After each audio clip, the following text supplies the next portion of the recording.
Telegram offers an incredibly powerful API, which means people like you and I can make really, really cool applications on top of the framework. We can listen to messages, we can send messages, all from just a single line of code for each, respectively. So without further ado, let's jump straight into the code and look at how we can do that. Okay, so in front of me here, I just have an empty main method, which is where we're going to be putting all of our code. You'll notice that it's asynchronous, meaning that we have to wait for some data. Obviously, we're going to have to wait to confirm we sent a message or wait to receive a message, hence why this will all be asynchronous. So to get started, it's super simple to install. You just need to pip install Telethon, which we can see here. So we'll just do pip install Telethon. And we can then import it here. So we can say from Telethon import Telegram client. Now, all the rest of this code up here, you don't need to worry about. This is just me importing the environment variables, which I'm going to show you shortly. But I'm pulling them from a .env file. And the reason for that is because, for obvious reasons, they are secret keys. So I cannot show them to you guys on YouTube, or you'd be able to absolutely spam my Telegram with a load of messages or do some other deceitful stuff, which I'm sure you wouldn't do. So let's get straight into the code. So we can just immediately just define a Telegram client. So if we just say client equals Telegram client, and all this really is it's an abstraction away from the API connection. So instead of us having to authenticate and have error handling and all that other stuff that comes with connecting to an API, this package can control that all for us, which is incredible. So if we hover over it here, if you're using VS Code, you'll see that it needs a session, which is a string, an app ID, and an API hash. Okay, so the session is just to start a session. So we're just going to call this session name. And then we're going to need a few environment variables, which I just told you about. So Telegram app ID and API hash. So I'm calling them here from my .env file, my .m file there. But for you guys, what you need to do, I'm just going to put Telegram get API key. And you can basically follow these documentation here, which I'll leave below. And it is super, super simple. You just go to API development tools, or you can go to my.telegram.org/apps. And you literally just have to give your app a title, and it's going to give you an app ID and API hash. Very, very simple stuff. So once you've done that, you can come back over to your code and you'll be able to put that here and here. So you'll put the app ID and the API hash. Okay, super, super simple. Once we've done this, we just want to start the app. So we're going to do await client.start. Okay. And if we hover over this here, we can see that this starts the client, connects, and logs in if necessary. So here where it says logs in if necessary, if this is your first time, it's going to ask for your mobile number, and then it's going to send you a code, and you then put that code in. Okay, super straightforward, and you won't need it again. So once that's done, it will generate this session file, and you won't need to log in again. So you're all good to go. And that goes for deployment as well. So if you want to deploy this to the cloud, you will not have to keep inputting. So you do not need to worry. Okay, so once it's started, we can immediately start sending messages. So we can use this send message method here. And if we look at this send message method, we can see that it takes in an entity, which sounds a bit strange. You'd think, why isn't it taking a phone number, for example? And then it sends a message. Okay. So if we look over here, you can see all the messages I've been sending. Now, if you want to keep this super simple, you can just send message yourself by putting me in as a string. And then you can put whatever message you want. So we can say random message.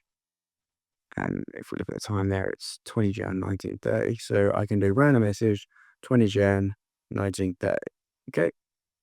And if I now run this, so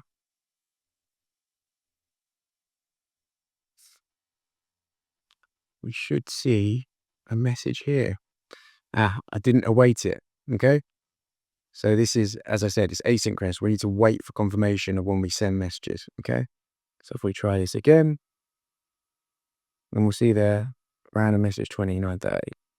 If you guys missed that, I'll just send another one. We'll just do 31. Run this again. And immediately in 1, 2, 3 lines of code, we're able to automatically send messages to a Telegram chat, which is incredible. Now, if you want to take this a few steps further, we can do something like this, which is we await client.run until disconnected. Okay. And what this means is that this is just going to continually run on the Python event loop. So we're going to be continually listening for messages to come in, which is incredibly powerful. And this video right now is actually part of a larger series on a cryptocurrency trading bot that we're playing around with.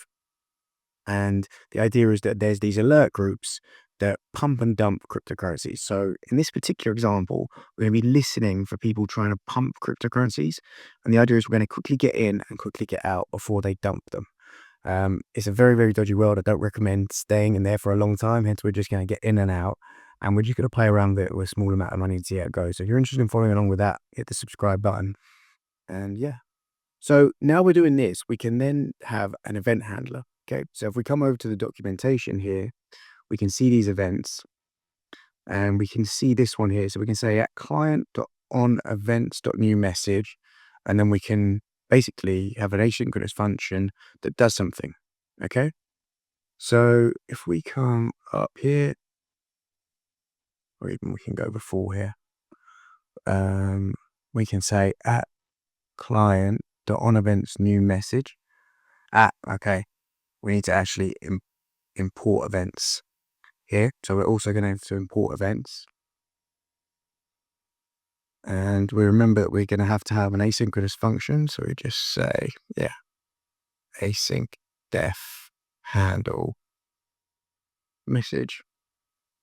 And what we can do is we can just simply print whatever message we receive to the console. Okay. Because obviously this isn't referenced here, we're just going to return handle message. Okay. So if we now run this code, we'll see that it's still continuously running. Okay. So now if we come into here and we say, hello, are you receiving this? Then hopefully we should receive it in a terminal here. So let's send it. And there we go. Hello, are you receiving this? So this is obviously incredibly powerful because what we can do is we can listen for messages and build applications on top of that. Whether that be, forwarding them or having some sort of live website, which, is a live feed of these Telegram messages coming in. The opportunities are really endless.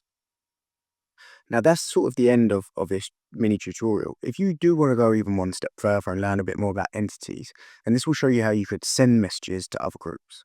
So here, when we did the send message and we just did me, that was super simple stuff. But there's actually something called an entity. And the way in which you connect to these is you call client.getEntity, okay?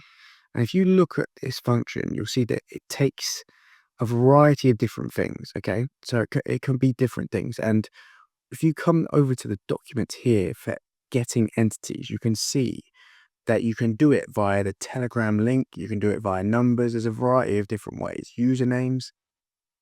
I found the usernames to be a little bit flaky, but what I found always never fails if it's sending to groups is if you go to your group and you click on you click add members, invite via link, and you copy this link here, which is essentially what they're doing here, then this seems to always work.